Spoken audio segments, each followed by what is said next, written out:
This is Caribbean News Desk. I'm Dennis Chabrol. First, the headlines. Guyana's parliament prorogued ahead of opposition's no-confidence motion. CARICOM immigration officers urged to ensure hassle-free travel. International singer Eddie Grant believes that Guyanese are uncomfortable. And we hear from an eyewitness to that plane crash in the Bahamas that claimed the lives of evangelist Dr. Miles Monroe, his wife, and 7 others. We also hear about Haitian girls and how they're competing for jobs traditionally held by men.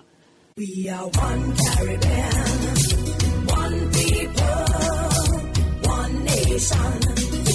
Same destiny, separated we are. As one, let's come together. One market economy. Caribbean is how it should be. Let's support.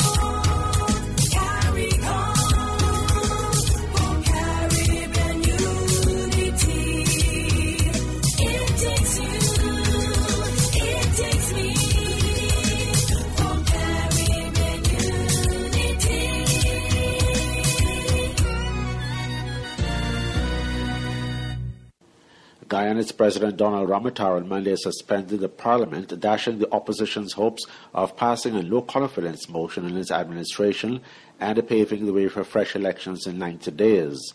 The president's decision came 6 days after he had warned that he would have either suspended parliament or dissolve it and make way for fresh elections if the combined opposition had sought to forge ahead with the no-confidence motion at the expense of government's parliamentary agenda. In an address to the nation, Mr. Ramotar defended his decision to prorogue the parliament for a maximum of 6 months on grounds, saying that it was a sole recourse he had to preserve the life of the lawmaking body and create an opening for further talks with the opposition. Some may ask, why is it that my government has gone this constitutional route and not go along with the debate? The answer lies in the practical choice between an atmosphere of confrontation, as the no-confidence motion debate would fuel, or that of possible accommodation, as a prorogue parliament can facilitate, if there is genuine intent on all sides. While the 32 government parliamentarians, as expected, did not turn up for the scheduled sitting, the opposition's 33 took up their seats and were updated by House Speaker Raphael Trotman, who called the president's move distasteful, unfortunate, illegal, and most undemocratic.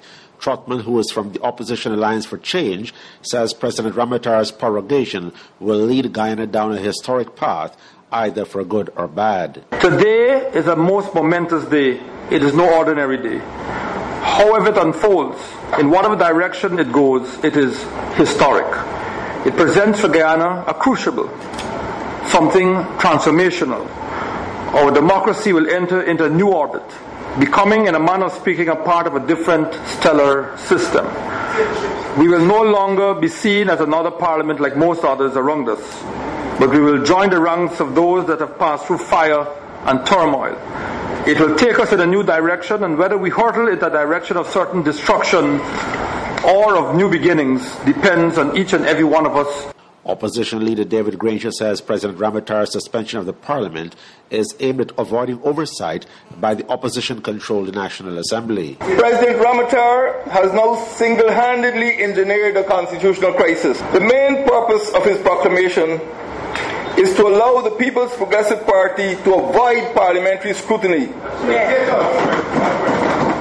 It wants to avoid the no-confidence motion which was scheduled to be debated today.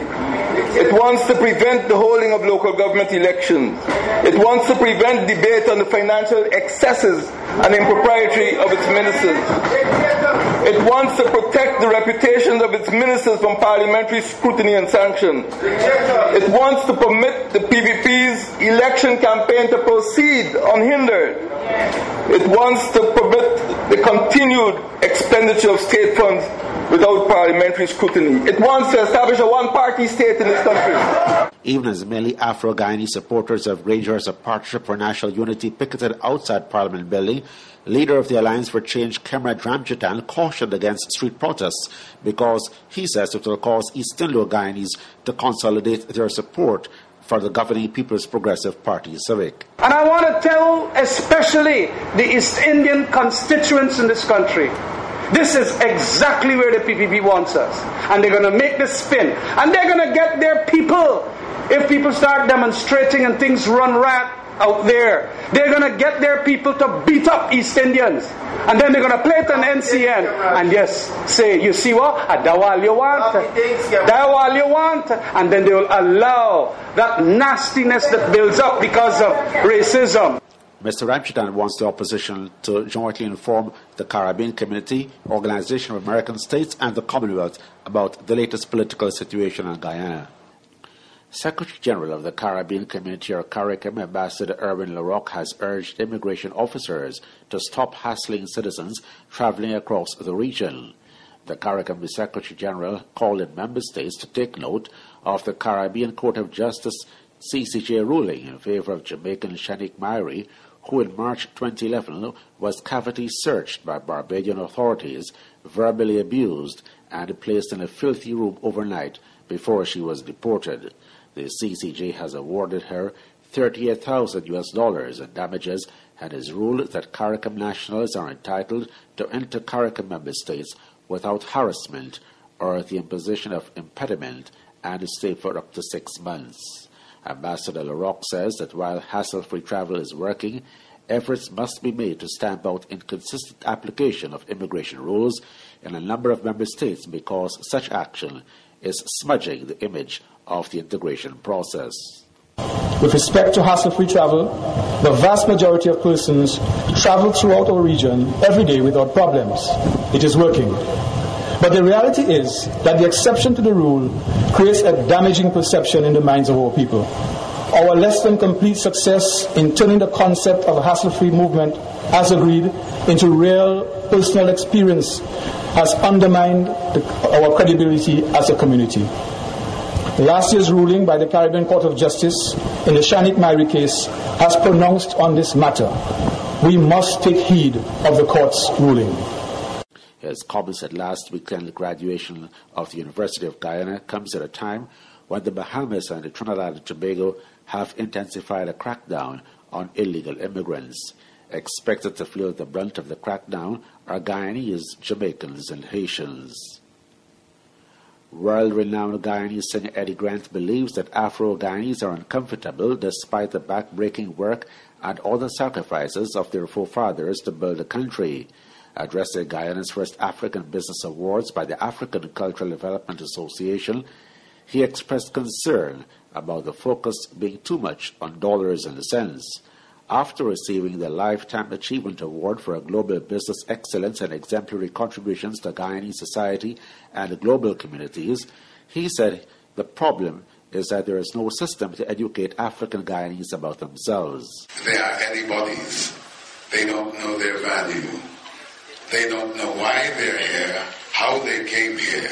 They don't know, in fact, they know relatively little about themselves. It is important that the African in Guyana gets to know himself and herself. That way, and only through that way, will they gain respect, which is absolutely necessary. Which is absolutely necessary for us to progress and to proceed to that which was left here for us by our foreparents who have worked so hard. Eddie Grant also used the opportunity to call on government to ensure that African Guyanese are allocated lands to which they are entitled as part of efforts to reduce what he termed massive disparity. Standing here, I am moved to say that. I am moved at whatever cost to point out to the rulers, as they call themselves, of this country, that we do exist. We do have lands that truly belong to us because we have worked for it. We don't want all of it. We want what is rightfully ours. And it's there. It's there in the British Constitution. It's there in their documents in Whitehall and wherever. And we must find it. Mr. Grant observes that some are an economic road, while others are being prevented from doing so, leading to disparity, hatred, and a lack of trust. An internationally renowned Bahamian pastor, Dr. Miles Monroe, and his wife are among 9 persons who perished in a plane crash Sunday afternoon. Investigators were Monday afternoon still in Grand Bahama probing the accident. An eyewitness told the Bahamian publication Tribune 242 that a Learjet hit a crane at the Grand Bahama shipyard and plunged into a waste recycling stockpile, instantly killing those aboard. They just leave the job site just now, but hey, witness it happen, King. The thing fly in, it hit the crane, is flying low to avoid the weather, and it hit one of the crane on the dry dock and exploded in midair. And then it floated all the way down next to the parking lot in their little junkyard area, but it was a private jet, you see. I see when they pulled one of the dudes out, all he faced and thing was missing. The plane was about to land when tragedy struck. The 9 occupants were on their way to attend a conference that was organized by Dr. Monroe's Bahamas Faith Ministries. Officials from Latin America and the Caribbean tourism agencies are meeting Monday in Trinidad and Tobago to discuss closer collaboration. The Association of Caribbean States, or ACS, is hosting the conference on the theme Sustainable Tourism, Building Bridges for Cooperation and Development in Latin America and the Caribbean. The ACS said that the discussions will focus on identifying areas for collaboration and developing strategies geared towards the diversification of the regional tourism industry. The gathering is expected to endorse the establishment of a regional network of community-based tourism initiatives of the Greater Caribbean. Among those taking part are representatives from the United Nations World Tourism Organization, the Central American Tourism Integration Secretariat, and the governments of Nicaragua, Suriname, Trinidad and Tobago, and Argentina. Young Haitian girls are being empowered through a project which trains them to do jobs traditionally reserved for men. The Adolescent Girls Initiative, or AGI, supported by the World Bank, seeks to ensure that these girls enter the workforce with skills and experience. Many of them are low income, aged 17 to 20, and have not completed secondary school. The United Nations Radio's Stephanie Castro has the story.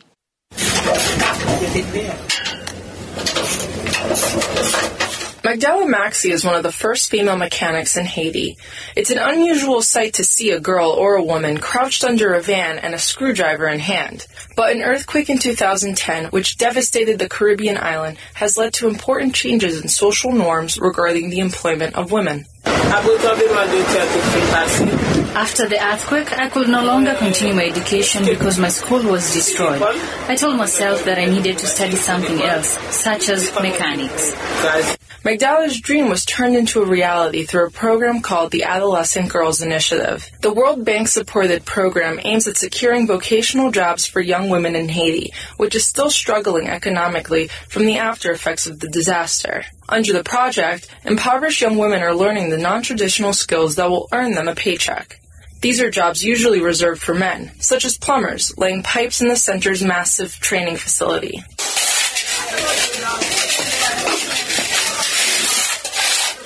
So far, the program has trained more than 1,000 of Haiti's low-income girls who weren't able to complete secondary school.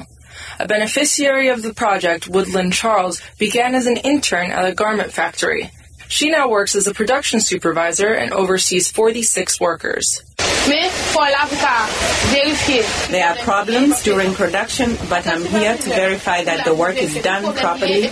When I find problems, then I try to find solutions. The Adolescent Girls Initiative changes not only economic prospects, but also the way Haiti's young women think about themselves. Whatever men do professionally, says Magdala, women can do as well. People say women can't do everything, and we can't learn mechanics. And I say there's nothing women cannot learn. The World Bank has invested $1 million into the project with the aim of advancing gender equality through economic empowerment. These young girls have the potential of becoming role models in their communities, and key lessons are being learned about how to promote and integrate young people and girls into labor markets. Stephanie Castro, United Nations. You've been listening to Caribbean News Desk. Thanks for joining us. Don't forget you can visit us on our website at caribnewsdesk.com or on our Facebook page at facebook.com/CaribNewsDesk. We're also on Twitter at twitter.com/demwaves. Thanks for joining us. Have a good evening. I'm Dennis Shibral.